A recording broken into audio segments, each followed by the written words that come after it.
Hello, welcome back to the channel. As part of my quest to eventually play through all the mainline Fire Emblem games, I recently finished a playthrough of Fire Emblem 3, Mystery of the Emblem, which is my first experience with Arcanea. I recorded my footage for the entire thing, and while I have made a variety of shorts from it, I wanted to try something different with footage from the Guide and Pain compilation. So I present an actual, plot spoiler-free review of FE3. As a brief summary, FE3, Mystery of the Emblem, was released in 1994 for the SNES. It has two parts: Book 1, The War of Shadows, which is a remake already of FE1 with updated mechanics, and Book 2, The War of Heroes, which takes place a few years after the conclusion of FE1. It's never been officially translated from the original Japanese, meaning that if you want to play it in English, then you'll have to do so with the aid of a fan translation. Naturally, being one of the earlier games, FE3's story in both books is pretty much what you'd expect of a Fire Emblem game. Orphaned lord with PRF armor and cav effective sword sets forth to save the world from an evil empire with a dragon as the final boss, and collect various MacGuffins in order to do so. This basic plot summary leads nicely onto the upsides of FE3. While it's ultimately not a complicated plot, I would say that FE3's story is one that someone can enjoy quite easily. Book 2 is a more complex tale than the first two Fire Emblem games, and FE3 Book 1, touching on themes such as depression, jealousy, and how they can affect a person. Given the limitations of the SNES, I have to give it credit for its improvements over the simpler story of FE1. Similarly, the gameplay of FE3 I would very much describe as being a fundamental Fire Emblem, for lack of a better term, with few frills, which I consider to be a plus. Perhaps the biggest upside, and a big part of the enjoyability of FE3 compared to both FE1 and the DS FE games, and the reason why I decided to start with Arcanea here, is its presentation, featuring pixel art that I would say has held up pretty well. Also, the animations are very slick and full of personality, as are the portraits of various characters. The game introduces battle backgrounds that aren't present in the first two games, and it's frankly far prettier than the later DS games. Another advantage that has compared to the first two games is that there are some new quality of life features. One that we recognise from later games in the series is that you can now see both ally and enemy movement ranges instead of having to count the squares yourself. Unfortunately, this is only movement ranges, not attack ranges, meaning that you won't know exactly how far a Ballista or Siege Tome can reach, as the range is not displayed in the unit menu. Partly overlapping but separate from these upsides, there are also some interesting features of FE3. Fittingly, I would split these into three categories. Firstly, there are some interesting features present in this game specifically, in terms of quality of life features that aren't there in future games. For example, from the menu of Book 2, you can check what important items you have on hand, which is something that could be handy for some later entries, such as the S-rank weapons in FE6. There's also another feature that I think is really cool. The game tells you in the unit menu how much effective damage you'll deal to the relevant enemy types, which is a feature that would be especially convenient in the most recent Fire Emblem game, Fire Emblem Engage, as you aren't able to immediately check weapon might without doing the mental math yourself. Secondly, there are some features introduced in FE3 that we'll come to recognise either in a few future specific games, or in the series more broadly.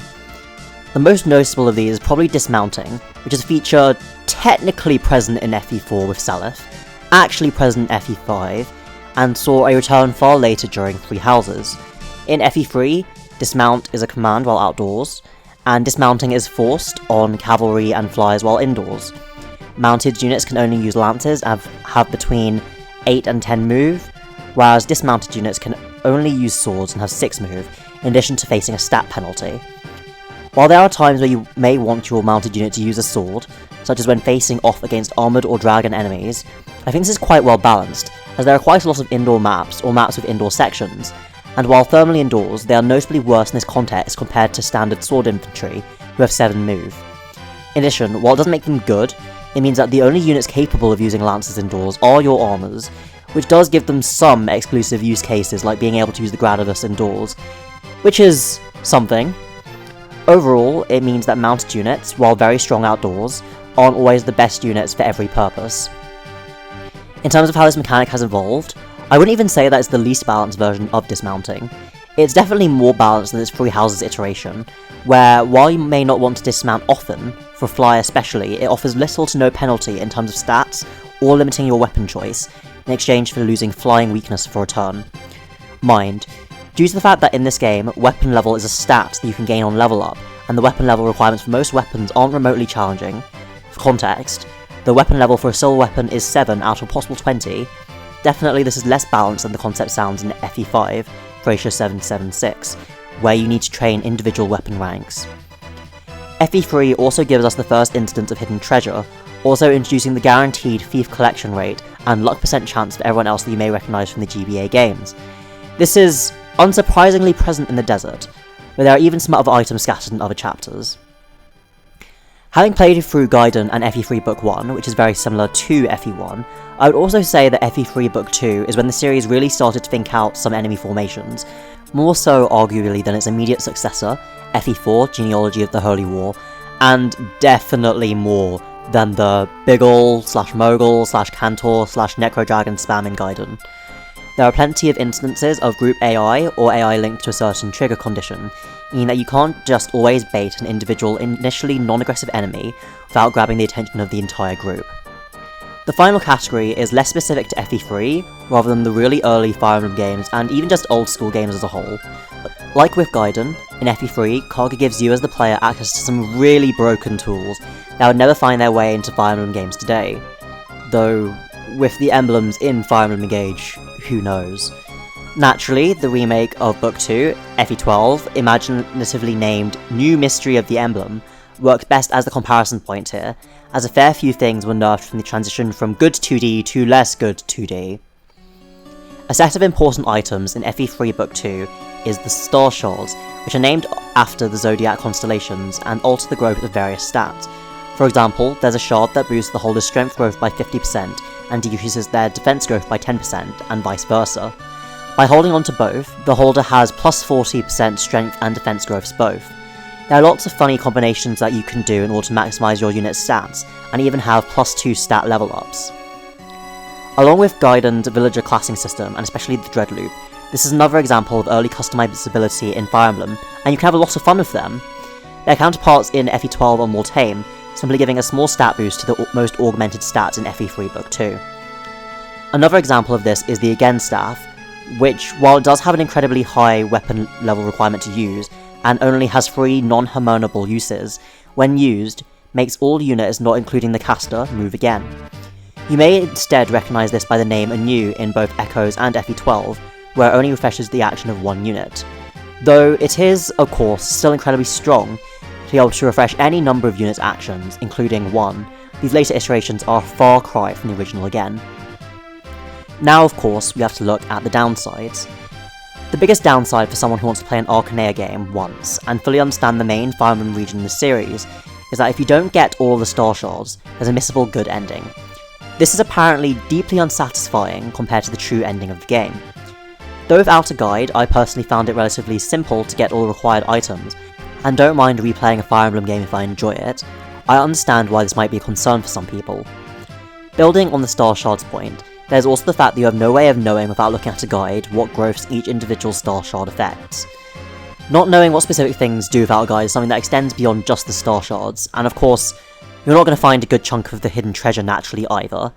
At the very least, nothing in this game requires hidden treasure of you, and unlike a certain game, FE8, Warp isn't a desert item, so there is that.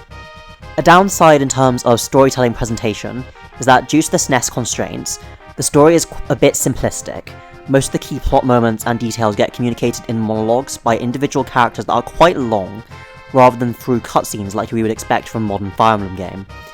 In addition, the vast majority of characters get very little screen time, and therefore characterization past their recruitment conversation, which is a shame for a roster that's 40 plus strong. Even as someone who ultimately cares about the gameplay first and foremost, I think that the personalities of the various relevant characters are far better encapsulated by the BSFE Arcanea Saga broadcasts on the Satellaview SNES add-on, and thus helped me to understand the region of Arcanea much more.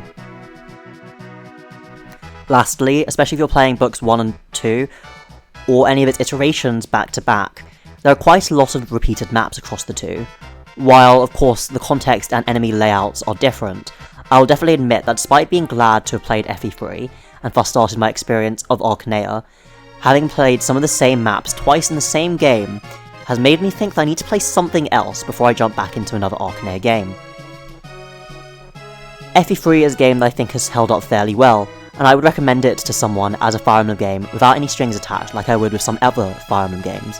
While in classic Kaga fashion, there are some mysteries of the emblem that some players may find disconcerting without the use of guide. The charming visual style, fundamental Fire Emblem gameplay, and baseline quality of life features make it an enjoyable experience overall.